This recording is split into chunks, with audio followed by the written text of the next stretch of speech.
1987, the facility opened in Ocean City, Maryland, and people say that there's pivotal moments in their life where you just know without a doubt that this is something pivotal.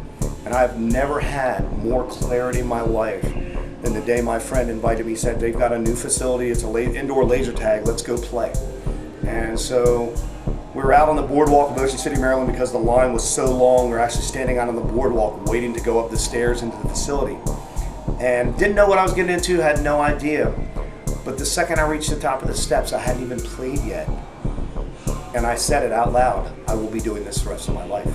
It used to be originally all about the game, and you were young and you wanted to be the best. And we thought we were in Chicago, and then we came out here. We just got drilled. It's more than that now. We hang out with people, I know people's names, I get to know them on a personal basis, so that makes it that much better of a time. You know, when you're 15, 16, you're really good at something, you know, you get a big head, so we're all alpha types. Like I said, we're all alpha types, we're all highly competitive, hate to lose, and like I said, we go at it, but you realize later now that it was about it was about the ride, it was about the people, not the game itself. It was about all the people you got to interact with and compete against along the way. And the irony is, in the moment back then, not many of us really got that. Almost every one of my friends that I have current day stem from Photon through the transitive property somehow. Walking in, it was kind of surreal until the moment you walked into the arena. And then it was kind of a mixture of being terrified and being, thrilled completely. I was living in Arkansas at the time, and I went over to Tulsa because I heard about it, and first time I saw it, it just blew me away how much fun it was with people working together and trying to score bases and get a better score overall. You get to run, which is different from the modern laser tag, and it's fun. Yeah. It was pretty fun. It's different from other laser tags. Less kids, so more competition. It's pretty fun. Because it's Photon. It was the first and the best, and there's nothing else like it. I forgot how to play Photon for 6.5 minutes. It's the strategy. It's base defense. It's dominate the top, take the high ground. It's roving triangles. It's a game within a game.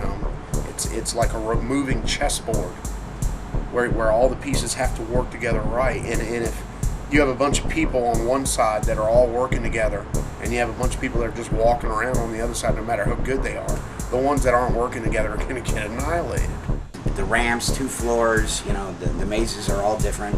We were fortunate enough to have an Omega field, and a lot of people weren't. We were spoiled. Yeah, and it was pretty amazing. That thing was gargantuan. And we thought we might have an advantage when Baltimore and company would come out.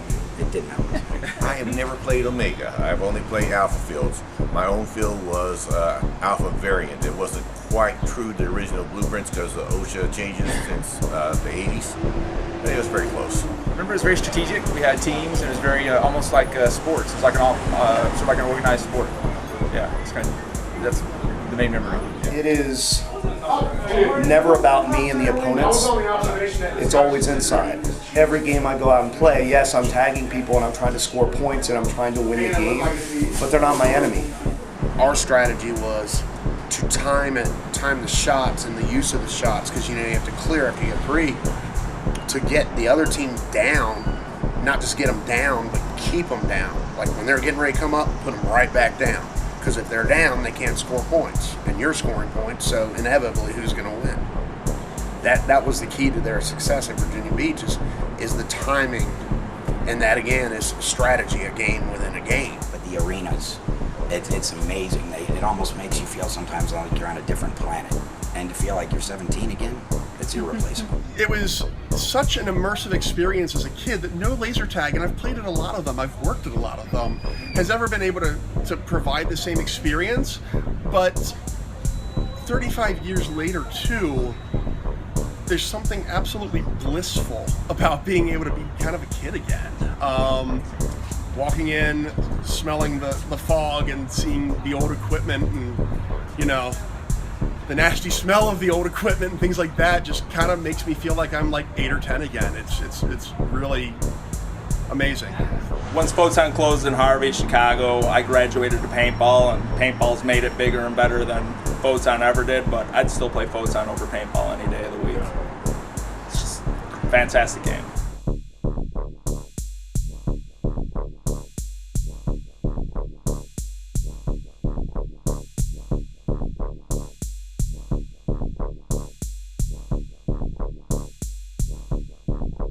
And I'm using VA Bodie now. At the time, way back in the day, there were two Bodie Lees, the Ocean City Bodie and me.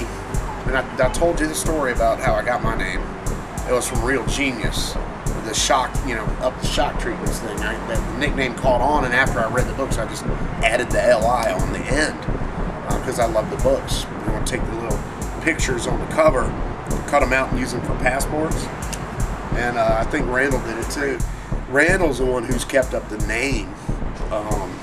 The character of the book kept that alive for the last 30 years. I've played maybe twice in 30 years. So the real Bodie Lee is the best player in the world, and he's in there. That is my 9th platoon jersey.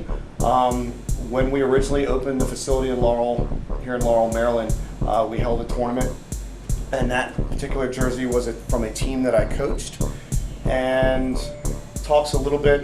When she zooms in, you'll kind of read the story, or you can kind of pause it and read the story, and it's all based on the Photon book series where I got my name. And that tournament, I kind of coached an up-and-coming team, and we went all the way to second place in the tournament with a bunch of people who really hadn't played before. So I gave that shirt to the Lasertron World Champion Cyberwolf because he's was like a son to me, and he donated it so we could kind of hang it up on the wall. Photon in general changes people. The great thing about it, you could come in any walk of life and everybody knew you as Rambo or Bodie Lee, and it didn't really matter where you came from. Everybody kind of formed a family when you played regularly and you got to know people. A lot of great friendships made in the hotel, and we were kids partying there and running around the hotel. It's the people. It's the people. Well, I miss it. It was a great part of my life. I remember we had a bunch of Photon folks show up one night, and we played till pretty late, closed it down, and then we sat down in one of the corners of the arena and just sat and exchanged memories and talked. Seeing my daughter strap on the equipment and, run around the same kind of arena that I did when I was her age, it feels like it's kind of gone full circle. I was wondering if it would live up to the memories, and I think it did. Yeah. It's the first and the best as far as I'm concerned. Hopefully for at least a little while longer the light shines.